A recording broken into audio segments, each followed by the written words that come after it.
ମାନୁ ଆଉ ତା ଭଉଣୀ ଗୁଡି ଗୋଟିଏ ଦିନ ସ୍କୁଲରୁ ଘରକୁ ଫେରୁଥିଲେ। ସେଦିନ ବହୁତ ଜୋରେ ଖରା ହେଉଥିଲା। ଗୁଡି, ଆଜି କେତେ ଜୋରେ ଖରା ହେଉଛି, ମୁଁ ଏ ଖରାରେ ଆଉ ଚାଲି ପାରିବିନି। ଆରେ, ମତେ ବି ଗରମ ହେଉଛି, ଚାଲେ ଜଲ୍ଦି ଜଲ୍ଦି ଘରକୁ ପଳେଇବା। ଏହା କହି ସେମାନେ ଦୁଇଜଣ ଘରକୁ ଯିବାକୁ ଲାଗିଲେ। କିଛି ବାଟ ଗଲା ପରେ ସେମାନେ ଗୋଟିଏ ଆଇସ୍କ୍ରିମ ବାଲାକୁ ଦେଖିଲେ। ଆଇସ୍କ୍ରିମ ନିଅ, ଆଇସ୍କ୍ରିମ, ଥଣ୍ଡା ଥଣ୍ଡା ଆଇସ୍କ୍ରିମ। ପିଲାମାନେ ଆସ ଆସ, ସବୁ ଫ୍ଲେଭର ଆଇସ୍କ୍ରିମ ଅଛି, ଖାଇବ ଆସ। ଆରେ, ଇଏ କିଏ? କାହିଁ ମୁଁ ତ ୟାକୁ ଆଗରୁ ଆମ ଜଙ୍ଗଲରେ ଆଇସ୍କ୍ରିମ ବିକିବାର ଦେଖିନି।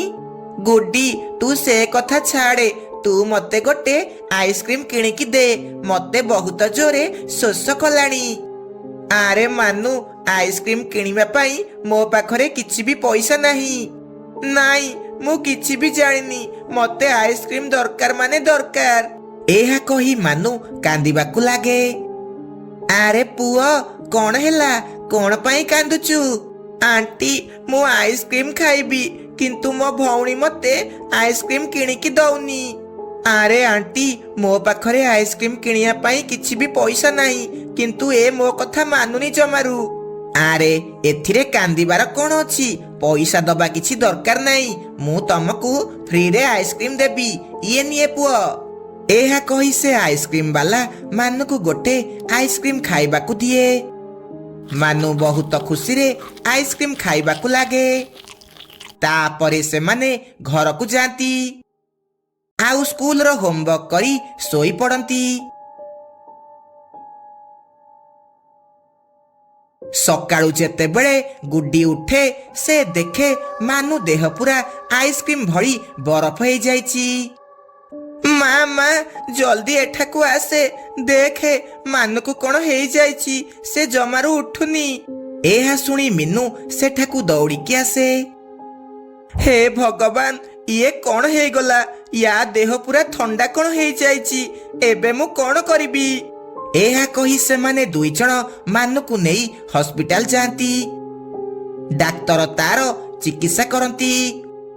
ଆରେ, ଇଏ କେମିତିକା ରୋଗ? ମୁଁ ତ ଆଗରୁ ଏମିତି ରୋଗ କେବେ ବି ଦେଖିନି। ୟା ଦେହ ପୁରା ବରଫ ଭଳି ଥଣ୍ଡା ହେଇଯାଇଛି। ନା, ମୋ ଦ୍ୱାରା କିଛି ବି ହେଇପାରିବନି, ତମେ ତାକୁ ଘରକୁ ନେଇକି ଯାଅ। ତାପରେ ସେମାନେ ମାନୁକୁ ନେଇ ଘରକୁ ଆସନ୍ତି। ଏମିତି କିଛି ଦିନ ବିତିଯାଏ। ଗୁଡି ଏକା ଏକା ସ୍କୁଲ ଯାଏ। ସେ ବାଟରେ ଆସିଲା ବେଳେ ଦେଖେ ଜଗୁ ଗୋଟେ ନାଲି କଲର ଆଇସ୍କ୍ରିମ ଖାଉଛି। ଆରେ ଜଗୁ, ତୁ ଏ ଆଇସ୍କ୍ରିମ କୋଉଠୁ ଆଣିଲୁ? ଆରେ ଗୁଡି, ଆମ ଜଙ୍ଗଲରେ ଗୋଟେ ଆଣ୍ଟି ଆଇସ୍କ୍ରିମ ବିକିବାକୁ ଆସୁଛନ୍ତି। ସେ ସମସ୍ତଙ୍କୁ ମାଗଣାରେ ଆଇସ୍କ୍ରିମ ଖାଇବାକୁ ଦେଉଛନ୍ତି। ଆଇସ୍କ୍ରିମ ବହୁତ ଟେଷ୍ଟି ଲାଗୁଛି, ନେ ତୁ ବି ଟେଷ୍ଟ କରିକି ଦେଖେ। ନା, ତୁ ଖା, ମୁଁ ଖାଇବିନି। ଏହା କହି ଗୁଡି ଘରକୁ ଚାଲିଯାଏ। କିଛି ସମୟ ଯାଇଛି, ରାନୀର ଜୋରେ ଜୋରେ କାନ୍ଦିବାର ଶବ୍ଦ ଶୁଭାଯାଏ। ଆରେ, ଏ କାନ୍ଦିବା ଶବ୍ଦ ତ ଜଗୁ ଘରୁ ଆସୁଛି, ଯାଉଛି ତା ଘରକୁ ଯିବି। ଏହା କହି ଗୁଡି ମିନୁ ସହ ଜଗୁ ଘରକୁ ଯାଏ। ଇଏ କଣ ହେଇଗଲା ମୋ ଜଗୁର? ସେ ଉଠୁନି କଣ ପାଇଁ? ଏବେ ମୁଁ କଣ କରିବି? ମିନୁ, ତୋ ପୁଅ ମାନୁର ଯୋଉ ଅବସ୍ଥା ହେଇଛି, ସେମିତି ମୋ ପୁଅର ବି ହେଇଛି। ମୋ ପୁଅ ଏବେ କେମିତି ଠିକ ହେବ? ଜଗୁର ବି ଏମିତି ଅବସ୍ଥା ଦେଖି ଗୁଡି କିଛି ଭାବିବାକୁ ଲାଗେ। ନା, କିଛି ତ ଗଡବଡ ଅଛି। ସେ ଆଣ୍ଟି ପାଖରୁ ଯିଏ ବି ଆଇସ୍କ୍ରିମ ଖାଉଛି, ତାର ଏମିତି ଅବସ୍ଥା ହେଇଯାଉଛି। ନା, ମତେ ହିଁ କିଛି କରିବାକୁ ପଡିବ। ତା ପରଦିନ ଗୁଡି ସ୍କୁଲ ଯାଏ। ଆଉ ସ୍କୁଲ ଛୁଟି ହେଲା ପରେ ସେ ସେହି ଆଇସ୍କ୍ରିମ ବାଲା ଉପରେ ନଜର ରଖିବାକୁ ଲାଗେ। ଯେମିତି ସେ ଆଇସ୍କ୍ରିମ ବାଲା ସବୁ ଆଇସ୍କ୍ରିମ ବାଣ୍ଟି ଘରକୁ ଯାଏ, ଗୁଡି ତା ପିଛା କରିବାକୁ ଲାଗେ। କିଛି ବାଟ ଗଲା ପରେ ସେ ଆଇସ୍କ୍ରିମ ବାଲା ଗୋଟେ ପୁରୁଣା ଘର ଭିତରେ ପଶିଯାଏ। ଗୁଡି ଝରକା ପଟେ ସବୁ ଦେଖିବାକୁ ଲାଗେ। ସେ ଦେଖେ ସେ ଚଢେଇ ଗୋଟେ ଭୟାନକ ଡାହାଣୀ ହେଇଯାଏ।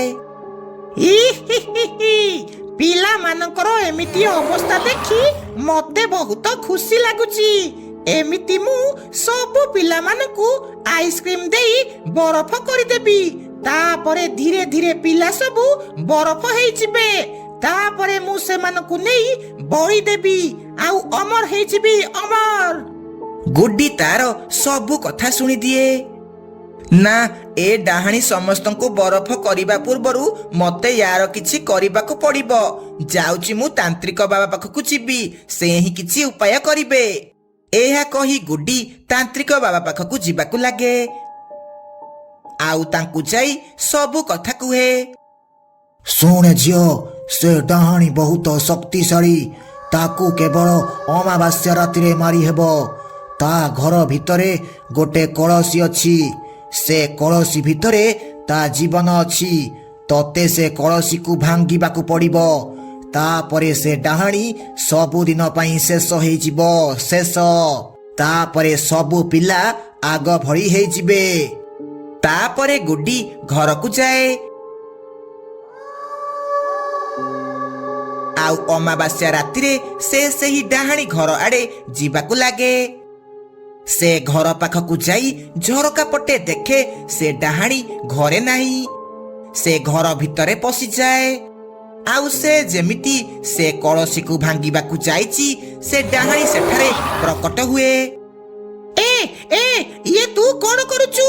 सेटा मो कलसी मते देई दे कहूची, नहले किछि भी भलो हेबनी। तू प्रथमे मो भाई आउ सबु पक्षी मानकू ठीक करि दे, तापरे मु तते तो कलसी देई देबी। हां मु ठीक करि देबी। तू देई दे मो कलसी, देई दे कहूची। हाउ ताहाले इए ने तो कलसी। एहा कही गुड्डी सेही कलसी को तळे बाड़ेई भांगी दिए। ये तू कोन कलु? तू किछि भी ठीक कलुनी। मु पुणी थरे आसीबी आउ तते जमारु छाड़ीबिनी। एमिति से डाहाणी छटपट हेई बरफ भरी तरळी जाए। तापरे मानु सह सबु पिला आग भଳି ठीक हेई जांती। पक्षीपुर जंगल रे गोटे बड़ स्कूल थिला। सेही स्कूल रे जंगलर पक्षी मानक पिला पाठ पढुथिले। सेही स्कूल रे मिट्टू सार पिला मानकू पाठ पढौथिले। दिने मिट्टू सार को देह बहुत खराब हैला। सेथिपाई किछि दिन से छुट्टी रे रहिले। सेथिपाई पेचा हेडमास्टर गोटे नुआ मैडम को डाकिले।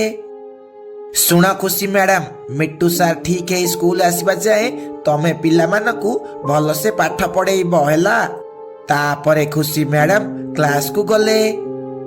पिला माने आजिठू मु तमर नुआ क्लास टीचर। मु तम मानकू पढ़ेइबी। समस्ते मन देई पाठ पढ़िबो। जदि केही भी मु पढ़ेइबा समय रे पाटी करिबो ताहाले बहुत बाड़ेइबी। तापरे खुशी मैडम पिला मानकू पाठ पढ़ेइबा आरंभ करे। समस्ते मन देई पढ़ंती, किंतु जग्गू झरका पटे बाहर को देखुताए। सेतिकी बेले खुशी मैडम ताकू देखि दियंती। ए जग्गू, मु एठी पाठ पढ़ौची आउ तू बाहर को देखुचु। मैडम मु बाहर को देखु नथिली। मो आखिरे गोटे माछी पड़ी गला, सेथिपाई मु ताकू काढुथिली। अच्छा, तो आखिरे माछी पड़ी गला, आसे एठिकी मु काढी देबी। नाई नाई मैडम, मु काढी देबी। एठिके आसे कहलिटी। जेमिति जग्गू सेठाकू जाईची, खुशी मैडम ताकू जोरे जोरे बाड़ेइबाकू लागती। नाई मैडम मु आउ बाहर को अनेइबिनी। सॉरी मोर भूल हो जाईची, आउ अनेइबिनी। सुने, मु तत्ते बाड़ेइची बोली जदि तू काहाकू कहिबू ताहाले देखिबू मो रूप। नाई मैडम, मु काहाकू किछि भी कहिबिनी। तापरे खुशी मैडम पुणी थरे पाठ पढ़ेइबाकू लागे।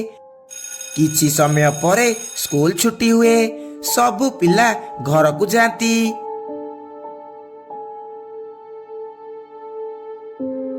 ता पर दिन सबु पिला स्कूल को आसंती।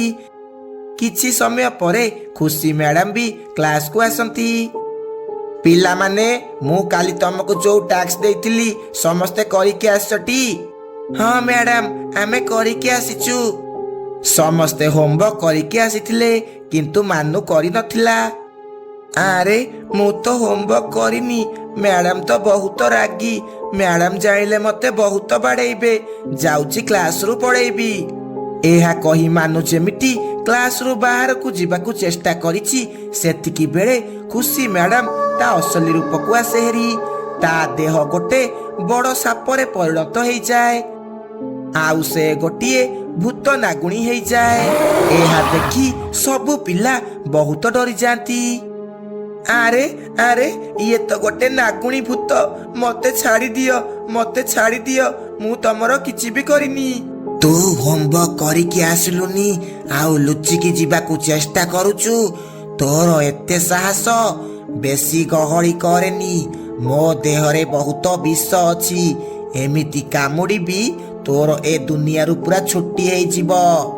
ନାଇଁ ନାଇଁ, ମତେ କାମୁଡନି। ମୁଁ କାଲିଠୁ ହୋମୱାର୍କ କରିକି ଆସିବି। ମୋର ଭୁଲ ହେଇଯାଇଛି। ତାପରେ ଖୁସି ମ୍ୟାଡାମ ତା ପକ୍ଷୀ ରୂପକୁ ଆସେ ହେରି। ଶୁଣ ସମସ୍ତେ, ଯଦି ତମେ ଯାଇ କାହାକୁ କହିଛ ମୁଁ ନାଗୁଣୀ ଭୂତ ବୋଲି, ତାହେଲେ କିଛି ବି ଭଲ ହେବନି। ଆଉ ହଁ, ମୋ କ୍ଲାସକୁ ହୋମୱାର୍କ କରିକି ନ ଆସିଲେ ମୁଁ ସମସ୍ତଙ୍କୁ କାମୁଡ଼ିକି ଖାଇଦେବି। ତାପରେ ସ୍କୁଲ ଘଣ୍ଟି ବାଜେ, ଆଉ ସବୁ ପିଲା ନିଜ ନିଜ ଘରକୁ ଯାଆନ୍ତି। କିଛି ସମୟ ପରେ ସେମାନେ ଗୋଟେ ଖେଳ ପଡ଼ିଆରେ ଜମା ହୁଅନ୍ତି। ସାଙ୍ଗମାନେ, ଆମେ ଏବେ କ'ଣ କରିବା? ଆମ ମ୍ୟାଡାମ ତ ଗୋଟେ ଭୂତ ନାଗୁଣୀ। ଆମେ ଯଦି କିଛି ବି ଦୋଷ କରିବା ତାହେଲେ ସେ ଆମକୁ ଖାଇଦେବ। ନାଇଁ ଲ ବୋଉ, ମୁଁ କାଲିଠୁ ଆଉ ସ୍କୁଲ ଯିବିନି। ମତେ ବହୁତ ଡର ଲାଗୁଛି। ଯଦି ସେ ନାଗୁଣୀ ଆମର କିଛି କରିଦେବ। ନାଇଁ ସାଙ୍ଗମାନେ, ଆମକୁ ସେ ନାଗୁଣୀ ଶିକ୍ଷକର କିଛି କରିବାକୁ ପଡ଼ିବ। ଏମିତି ଡରିକି ରହିଲେ କିଛି ହେବନି। ଆରେ ସେ ଗୋଟେ ଭୂତ ନାଗୁଣୀ। ଆମେ ତାର କିଛି ବି କରିପାରିବାନି। ସେ ବହୁତ ଶକ୍ତିଶାଳୀ। ଚାଲ ଆମେ ସମସ୍ତେ ଆମ ଗାଁ ଶେଷ ଭାଗରେ ଥିବା ସେ ତାନ୍ତ୍ରିକ ବାବା ପାଖକୁ ଯିବା।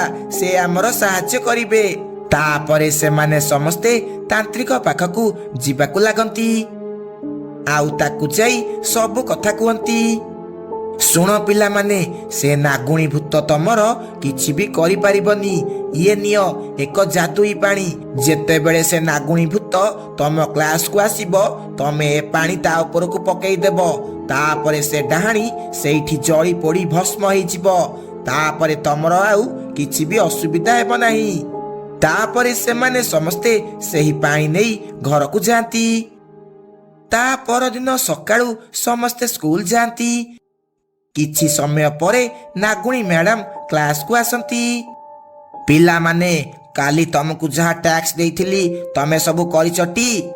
ନାଇଁ ମ୍ୟାଡାମ, ଆମେ କରିନୁ। ଆଉ ଆମେ କରିବୁନି। ତମେ ଆମର କ'ଣ କରିବ? ତମେ ଆମର କିଛି ବି କରିପାରିବନି। ହା ହା ହା ହା। କ'ଣ ହେଲା? ତମେ ମାନେ ମତେ ଜବାବ ଦଉଛ ଆଉ ହୋମୱାର୍କ କରିକି ଆସିନ? ରୁହ, ଏବେ ତମକୁ ଦଉଛି। ଏହା କହି ସେ ନାଗୁଣୀ ମ୍ୟାଡାମ ନିଜ ଅସଲ ରୂପକୁ ଆସେ ହେରି। ଆଉ ସେ ଯେମିତି ସେମାନଙ୍କୁ ଖାଇବାକୁ ଯାଇଛି, ସେତିକି ବେଳେ ମାନୁ ସେ ଯାଦୁର ଜଳ ତା ଉପରକୁ ପକେଇ ଦିଏ। ଯେମିତି ସେ ଜଳ ତା ଉପରେ ପଡ଼ିଛି, ସେ ନାଗୁଣୀ ଦେହ ଜୋରେ ଜୋରେ ଜଳିବାକୁ ଲାଗେ। ବଞ୍ଚାଅ, ବଞ୍ଚାଅ। ଇଏ ତମେ ମାନେ କିଛି ବି ଠିକ କଲନି। ମୁଁ ପୁଣି ଥରେ ଆସିବି, ଆଉ ତମ ମାନଙ୍କୁ କାହାକୁ ବି ଛାଡ଼ିବିନି। ଏମିତି ସେ ନାଗୁଣୀ ଭୂତ ଜଳି ପୋଡ଼ି ପାଉଁଶ ହେଇଯାଏ। ତାପରେ ମିଟୁ ସାର୍ ଠିକ ହେଇ ସ୍କୁଲକୁ ଆସନ୍ତି। ତାପରେ ପିଲାମାନେ ଆଗ ଭଳି ଖୁସିରେ ପଢ଼ିବାକୁ ଲାଗନ୍ତି।